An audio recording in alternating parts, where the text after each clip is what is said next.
bisa jadi pola asuh pengasuhan kita lah yang menjadikan anak-anak kita. Mungkin kita menilainya masih butuh diingetin ya. Nah, maka ayah bunda ketika sekolah hadir, dia sebagai partner saja gitu. Kalaupun kita menyadari banyak pola asuh yang kurang, yang tertinggal gitu, dalam tahap tumbuh kembang anak kita gitu, maka sekolah sangat berharap dan mohon gitu, kerjasamanya gitu. Contoh hal sederhana misalnya ketika sekolah mendisiplinkan pakaian anak-anak gitu, pihak sekolah mengirim juga ke grup orang tua, ini loh ayah bunda standar berpakaian anak-anak kita gitu. Betul, kesadaran berpakaian itu sejatinya lahir gitu, dari diri anak gitu. Ketika berbagai fitrah yang harus fitrah imannya sudah selesai, itu harusnya sudah selesai gitu. Sekolah itu tinggal SMA itu tinggal menikmati buahnya aja gitu, mengaktifasi potensi-potensinya selesai gitu. Tapi faktanya kan tidak seperti itu ya. Maka kadang kita suka sedih gitu, ketika sekolah ini gitu. Bukan karena ini aturan dari yayasan gitu ya, bukan ini karena aturan sekolah, tapi karena kita ingin menjaga gitu, anak-anak kita gitu, anak ayah bunda, anak kita juga gitu, biar dia berusaha untuk perlahan mengikuti apa yang Allah inginkan gitu. Mulai dari pakaiannya gitu, mulai dari pembiasaan ibadahnya gitu. Tapi kadang kita suka dilematis gitu ya. Di sini kencang gitu, ketika anaknya mengadu orang tua, harapan kita sih dia menjadi partner sekolah gitu.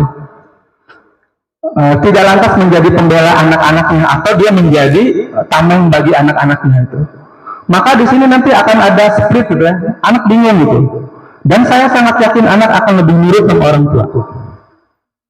Sebaik apapun yang ingin sekolah lakukan, ketika memang dia mendapatkan hal berbeda di rumahnya, maka yang terjadi anak akan menilai bahwa yang salah itu sekolah.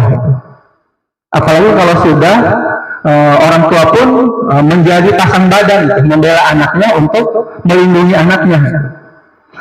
Nah, hal-hal seperti ini kadang pada akhirnya di sisi lain orang tua berharap lebih terhadap sekolah, tapi pada sisi yang lain sekolah juga jadi harus seperti apa gitu ya. Nah, ini juga perlu kita perbaiki bersama itu. Ketika ayah bunda, bismillah apapun ya alasannya itu, entah karena memang zonasi kah gitu, yang kelas 10 gitu ya, atau memang karena keinginan orang tuanya kah, saya yakin ketika kita berusaha untuk mengikhlaskan gitu, niat kita gitu, bismillah, percaya pada guru-guru di Al-Qudwah, ikhlas anak kita Al-Qudwah menjadi partner untuk pendidikan anak-anak kita, maka Allah akan berikan kemudahan-kemudahan itu. Jangan-jangan karena memang kita juga belum ikhlas anak kita dididik oleh guru-guru di Al-Qudwah. Sehingga ketika ada kebaikan-kebaikan yang sebenarnya kita mengakui itu sebuah kebaikan, tapi karena anak kita belum siap menerima itu, akhirnya kita menjadi pembela anak-anak kita. Inilah letak dalam yang saya perlu garis bawahi itu, bahwa kita sepakat itulah kesalahan orang tua. Atau karena bisa jadi dulu kita selalu dibela oleh orang tua kita. Yang salah itu guru, yang salah itu sekolah. Nah, ayah bunda yang dirahmati Allah Subhanahu wa taala, saya hari kemarin ya masuk kelas putri ya, jadi putri gitu ya. Masya Allah gitu. Kita inginnya walas itu orang tua kan, bapak ibu kalau bisa apa-apa sampaikan ke orang tua gitu ya. Orang tua harus tahu, tapi di sisi anak mereka nggak suka. Kenapa sih guru-guru di sini nggak bisa diajak kerjasama? Apa-apa lapor ke orang tua, apa-apa orang tua tahu. Ini juga menjadi tanda tanya besar, ya. Kenapa anak-anak kita merasa tidak nyaman dengan orang tua? Kenapa dia tidak mau menjadikan tempat orang tua itu tempat curhatnya? Pada saat saya tanya, ketika kalian punya masalah, kalian ke siapa? Saya lebih nyaman ke teman, Pak. Saya bilang, teman kamu kan juga seusia kamu, dia juga pasti punya masalah yang sama. Iya ya. Pasti dia nggak bisa memberikan solusi yang bisa menyelesaikan masalah kamu. Habis bingung Pak, cerita ke guru nanti nyampe rumah langsung orang tua tahu. cerita ke orang tua belum memungkinkan. Nah, ayah bunda ketika memang kondisi itu yang terjadi, maka ayah bunda boleh menginformasikan ke kita. Karena kita juga butuh informasi itu sejauh mana itu anak-anak kita punya kekuatan dan keterbukaan di rumahnya gitu.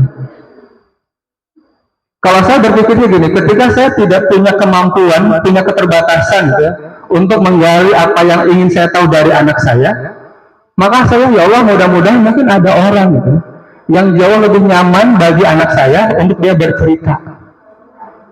Karena kadang yang namanya orang tua gitu ya, anak itu gitu, entah kita masih menganggap anak kita anak-anak, padahal dia sudah SMA. Perlakuan kita masih anak-anak ya. Padahal mereka masih sudah SMA, punya pendapat langsung kita cut gitu. Gak ada ruang bicara untuk mereka, bisa jadi itu. Maka ayah bunda, tugas kita adalah kembali melakukan proses refleksi diri gitu ya. Sejauh mana perjalanan pengasuhan kita, apakah ada luka pengasuhan masa lalu oleh orang tua kita pada kita. Maka langkah pertama, maafkan dulu orang tua kita. Kalau sudah selesai proses memaafkan, maka kita akan berusaha memperbaiki pola asuh kita pada anak-anak kita. Yang berikutnya bunda, sekolah ini, SMA ini kita ada 6 karakter itu. Maka SMA itu, goal dari SMA itu bagaimana anak-anak SMA punya karakter muntijil amal itu. Maka gambar dua sosok akuliahnya ada muntijah, ada amal gitu. Jadi kalau ayah bunda lihat di sini nggak ada ya, ada ikon gitu ya, di depan ada anak putri namanya muntijah yang putra amal gitu. Itu goal yang ingin kita capai di usia SMA. Bagaimana anak-anak kita punya amal yang produktif. Maka amal yang produktif itu bukan semata-mata atau bukan sebatas dia sudah mengukir prestasi apa, bukan yang benar. Karena tidak ada literasi itu ya yang dalam Al-Quran dan hadis yang Allah menciptakan manusia ini untuk berprestasi gitu ya, untuk menjuarai ini itu, bukan. Tapi dia untuk beribadah gitu. Nah, bagaimana di usia SMA program-program yang ingin kita sajikan gitu, ini mengaktifasi produktivitas potensi mereka sehingga mereka bisa punya kontribusi amal. Walaupun untuk dirinya, walaupun kontribusi amal itu jangan berpikiran dia harus punya proyek besar gitu ya, terus yang menghasilkan uang yang besar itu. Proyek-proyek kebaikan itulah itu produktivitas dia. Ya ini yang sedang kita gawangi itu. Adapun di perjalanan ada anak-anak yang punya kelebihan lain, terus dia berprestasi atas kelebihan itu, orang tua support dia untuk terus menggali potensi dirinya itu di bidang tertentu itu, maka itu adalah bonus aja gitu. Tapi jangan dijadikan itu tujuan. Karena ayah bunda ketika kita menjadikan itu tujuan, terus anak kita nggak sampai itu, kalah gitu lombanya gitu, itu kita kecewa gitu. Padahal lomba itu menjadi ruang aktualisasi aja gitu, biar dia menemukan potensi dirinya sehingga dia bisa melakukan kebermanfaatan gitu. Nah, kadang anak juga jadi beban gitu ya. Karena ada ekspektasi yang lebih dari rumah ya, untuk anaknya itu. Apalagi anak SMA, dia harus kompeten gitu, punya kompetensi. Tidak hanya sebatas dia melakukan tanpa dia tahu sebenarnya saya sedang melakukan apa gitu. Urusan nilai itu hal yang gampang, bunda itu. Anak-anak kita ingin nilainya bagus-bagus, kan tinggal gimana gurunya. Pokoknya bapak ibu guru minimal 80 gitu. Tapi kalau kita ngasih nilai 90, tapi kemampuan mereka tidak nyampe di 90, kita nggak ngejar itu gitu. Gak jadi soal itu anak-anak kita secara angka itu tidak fantastis gitu. Tapi mereka punya sisi, walaupun hanya satu sisi itu yang diunggul oleh mereka, dan itu menjadi kekuatan mereka untuk beramal soleh. Nah kayak bunda, kalaupun nanti di SMA kan ketika ada anak-anak yang memang dia mau menekuni bidang lomba tertentu, terus sekolah ngundang orang tua untuk Google Meet ya, ngomongin ini mau gimana nih pembinaannya ya, mau diserusin, kalau diserusin memang kita butuh orang. Saya tahun kemarin yang kelas 11 ya, walaupun saya juga disalahin sama orang tua karena urusan keuangan itu kita sangat menjaga itu. Tapi ketika dikomunikasikan, ternyata malah sekolah yang orang tua agak menyesal. Kenapa sih sekolah baru sekarang berceritanya? Gitu. Kenapa tidak dari tahun-tahun sebelumnya? Gitu. Nah, ada hal-hal yang insya Allah ya Bunda, kalau memang itu butuh ditindaklanjuti dan orang tua juga menginginkan itu harus diseriusin, maka sekolah akan mengundang orang tua. Misalkan ada anaknya yang tahun kemarin sudah masuk OSN ya, di kelas 10-nya gitu.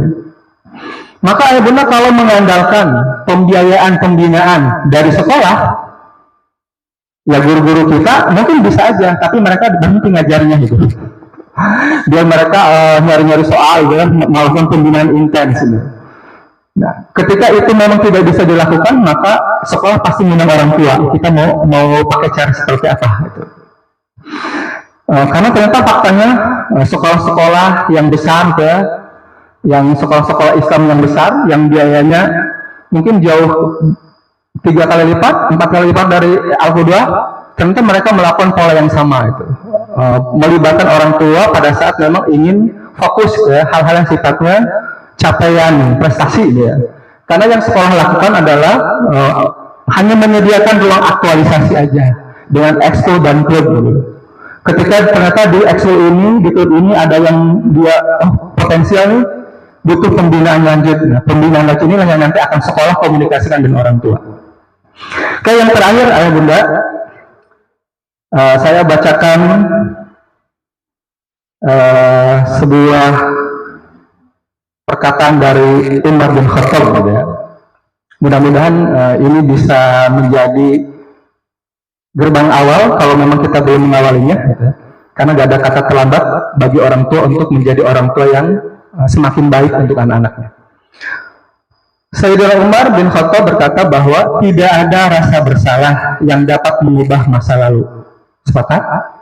Tidak ada rasa bersalah yang dapat mengubah masa lalu, dan tidak ada kekhawatiran yang dapat mengubah masa depan.